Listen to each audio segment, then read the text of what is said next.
Assalamualaikum warahmatullahi wabarakatuh. Semangat juara. Salam sejahtera untuk kita semua. Ketemu lagi dengan saya Wulan Nurita, guru mata pelajaran pendidikan Pancasila dan Kewarganegaraan. Nah, pada kesempatan kali ini Ibu akan membahas materi tentang sistem pembagian kekuasaan negara Republik Indonesia. Silakan semua.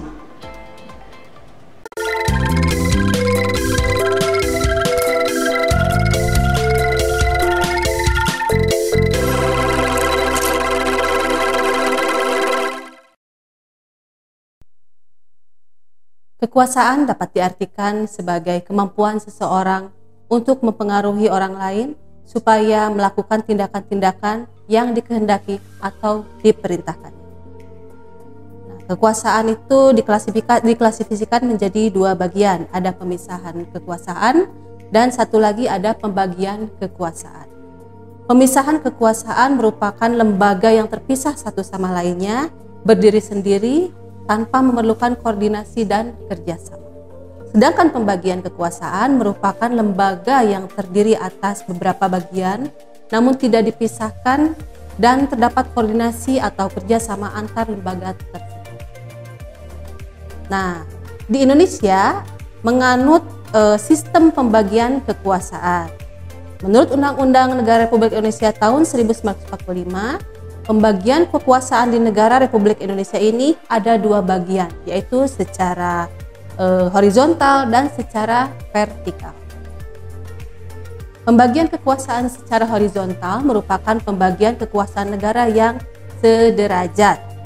Pembagian kekuasaan secara horizontal itu ada kekuasaan konstitutif, kekuasaan eksekutif, legislatif, yudikatif, eksaminatif, dan kekuasaan moneter. Kekuasaan konstitutif. Apa itu kekuasaan konstitutif? Kekuasaan konstitutif adalah kekuasaan untuk mengubah dan menetapkan Undang-Undang Dasar Negara Republik Indonesia tahun 1945. Kekuasaan ini dipegang oleh Majelis Permusyawaratan Rakyat. Yang kedua ada kekuasaan eksekutif, yaitu kekuasaan untuk menjalankan undang-undang dan penyelenggaraan pemerintahan negara, dan kekuasaan ini dipegang oleh presiden beserta wakil. Yang ketiga ada kekuasaan legislatif. Kekuasaan ini adalah kekuasaan untuk membentuk undang-undang. Kekuasaan ini dipegang oleh Dewan Perwakilan Rakyat. Kemudian yang berikutnya adalah kekuasaan yudikatif. Kekuasaan ini adalah kekuasaan untuk menyelenggarakan peradilan guna menegakkan hukum dan keadilan. Kekuasaan ini dijalankan oleh Mahkamah Agung dan Mahkamah Konstitusi sebagai lembaga peradilan tertinggi di Indonesia. Berikutnya ada kekuasaan eksaminatif.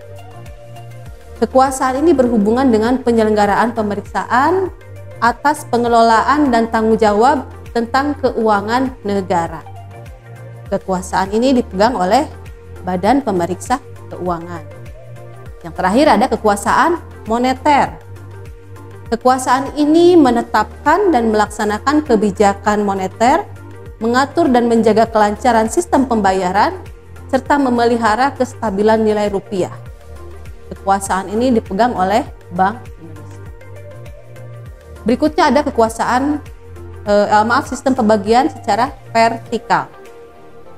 Sistem pembagian ini merupakan pembagian kekuasaan berdasarkan tingkatannya, atau pembagian kekuasaan antara beberapa tingkatan pemerintahannya.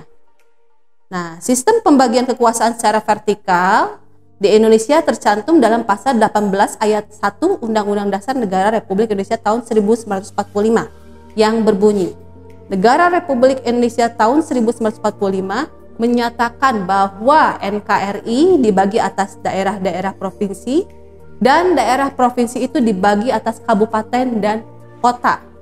Yang tiap-tiap provinsi, kabupaten, dan kota itu mempunyai pemerintahan daerah yang diatur dengan undang-undang.